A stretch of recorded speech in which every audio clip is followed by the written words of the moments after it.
Hi friends, welcome back to my YouTube channel youth plantation and farming channel. हाँ दर्शक बंधु, आज सका आम फार्म साइड में बुलाया बुलवा सहित किसी भी कम टे करदे।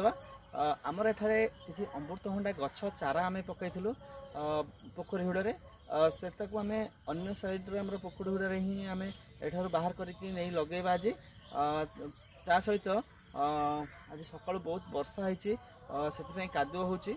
तथापि वर्षा सीजन रे आम गछ लगेवा द्वारा गछटी जल्दी बंची जाए से चलतु आज आम सका फार्म साइड बुलवा सहित किसी भी काम करवा आम केमती गछ लगाऊँ पोखरी हिड़े केमती साइड सब गछ गुड़ लगी चलतु आपण मैंने देखा।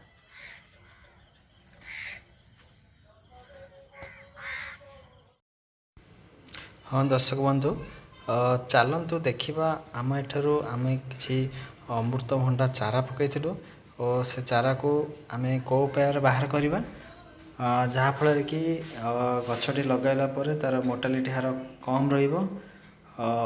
भंडा गछ को आम साधारणतः अति जत्न सह लगेगा पड़ थाए।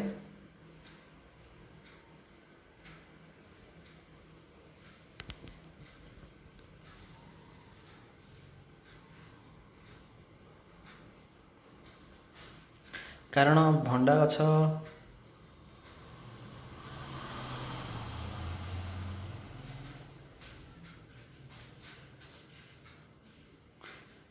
भंडा गछ चारा गुड़ी को पॉलिथिन रे साधारणतः तार चारा जो पैकेट जरी मिलूँ से जरी पकई गछटा लगेला द्वारा भल होता है, किंतु आम तार ओपन एरिया पकई देचु से आम कौ उपाय बाहर करी भंडा गछटा को नेबा नहीं कि आम जो जगह लगा जाऊँगी सेठार केमती लगेबा।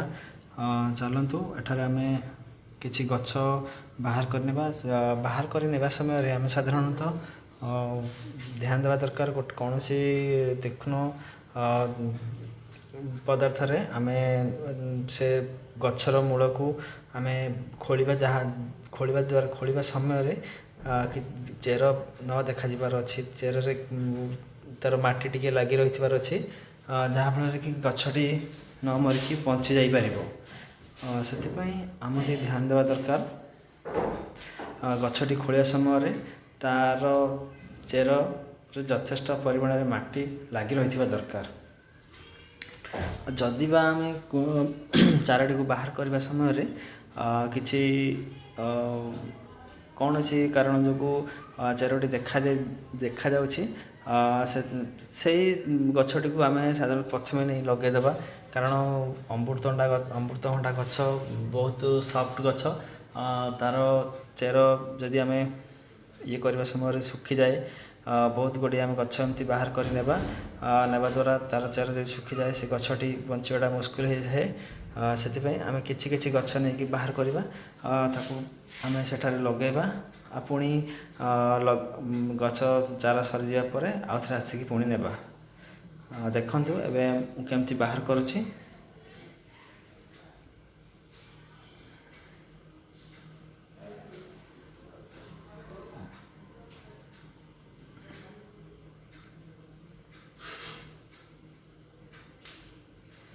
आमर एठी वर्षा हो जाइछि सेथिपई देखंतु आमर एपटे एमती वर्षा गोटे जोर से हो जाइछि सेथिपई कादुଅ लागुछि। तथापि कादुଅ लागिले भी आमे चेष्टा करवा जमती कि गछ गुड़िक वर्षा ही समय ही लगापी जहाँ फल कि गछटी तार सर्वाइव करने क्षमता अधिक बढ़ी थाए।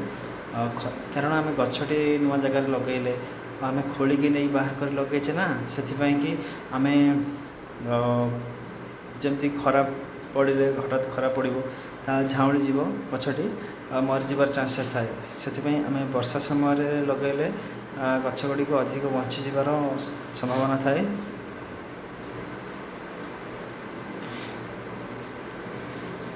वर्षा हो जाइथिबा जोर से कादुଅ हो जाइछि रास्ता।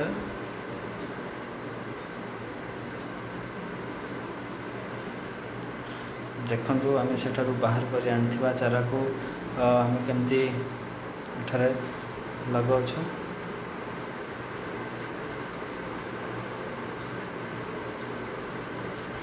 ଭଣ୍ଡା ଗଛ ଲଗାଇବା ସମୟରେ ଆମେ ବହୁତ ଖାଲ କରିବା ଦରକାର ନାହିଁ, କାରଣ ଭଣ୍ଡା ଗଛ ଖାଲ କରି ଲଗାଇଲେ ବର୍ଷା ସିଜନ୍ ବର୍ଷା ହେଉଛି, ସେଠାରେ ଯଦି ଗୋଟେ ଦିନ ପାଣି ଜମି ରହିଯାଏ ନା ସେଠି ଗଛ ଗୁଡ଼ିକ ମରିଯିବାର ଚାନ୍ସେସ୍ ଥାଏ।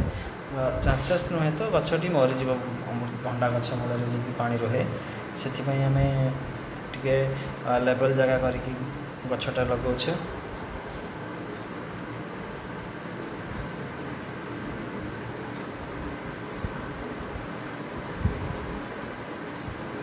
ଆମର ବି କିଛି ଭଣ୍ଡା ଗଛ ଲାଗିଯାଇଥିଲା, ସେହି ସମୟରେ ମୋ ପାଖରେ ଚାରା କମ୍ ଥିଲା, ସେଥିପାଇଁ ପୋଖରୀ ହୁଡ଼ାରେ ଆମେ ବହୁତ ଡିଷ୍ଟାନ୍ସରେ ଗଛ ଗୁଡ଼ିକ ଲଗାଇ ଦେଇଥିଲୁ। ସେଥିପାଇଁ ତା'ର ଏଇ ଗଛ ଗୁଡ଼ିକ ଟିକେ ଟିକେ ବଡ଼ ହୋଇଯାଇଛି।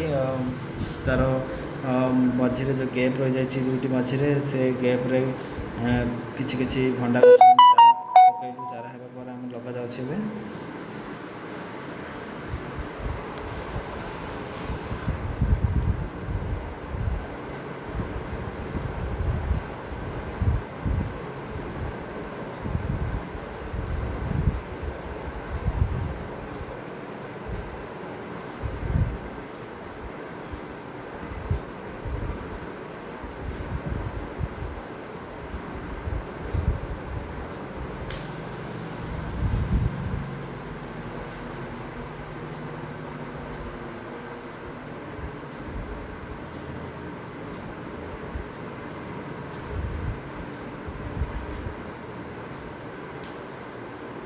ପୋଖରୀ ହୁଡ଼ରେ ସାଧାରଣତଃ ଆମେ ଯଦି ଭଣ୍ଡା ଗଛ ଲଗାଉଛେ, ତା'ର ପୋଖରୀ ହୁଡ଼ଟା ହାଇଟ୍ ରହୁଛି, ସେଥିପାଇଁ କି ସେ ବହୁତ ଶୁଖିଯିବାର ଚାନ୍ସେସ୍ ଥାଏ ହିଡ଼ ଗୁଡ଼ିକ।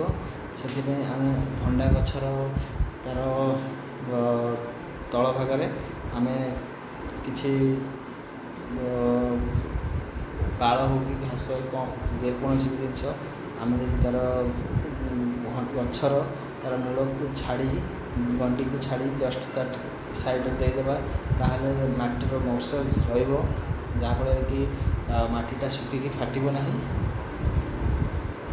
ସେମିତି ଯଦି ମାଟି ଶୁଖିକି ଫାଟି ଯାଉଛି ତାହେଲେ ଗଛଟି ଗ୍ରୋଥ୍ ହେବାର ଚାନ୍ସେସ୍ ବହୁତ କମ୍ ରହିଥାଏ।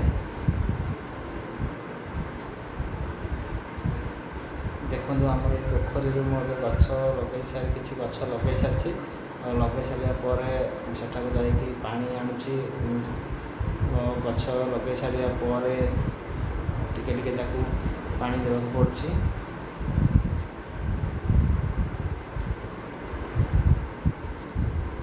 ଗଛଟା ଲଗାଇ ସାରିଛେ, କିଛି ତା'ର ଗଛର ଯେଉଁ ମୂଳ ଚେର କହୁଛେ ଆମେ, ସେ ତାହା ମାଟି ସହିତ କାହା ସହିତ ଲାଗିଥିବ କି ଫାଙ୍କ ରହିଯାଇଥିବ।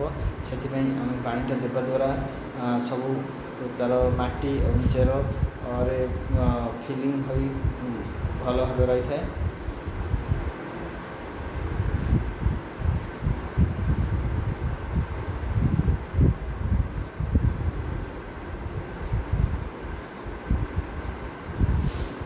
ଆମକୁ ଯେତେବେଳେ ବି ସମୟ ଆମର ଫାର୍ମ ସାଇଟ୍ ମୁଁ ବୁଲିବା ପାଇଁ ଆସିଥାଏ, ଖରା ବର୍ଷା ଯାହା ବି ହେଉ ନା କାହିଁକି, ଯଦି ଘରେ ଅଛି ମୋତେ ଟାଇମ୍ ମିଳୁଛି ତ ତାହେଲେ ମୁଁ ଫାର୍ମ ପାଖକୁ ଆସି ନିଶ୍ଚୟ ବୁଲିକି ଯାଇଥାଏ।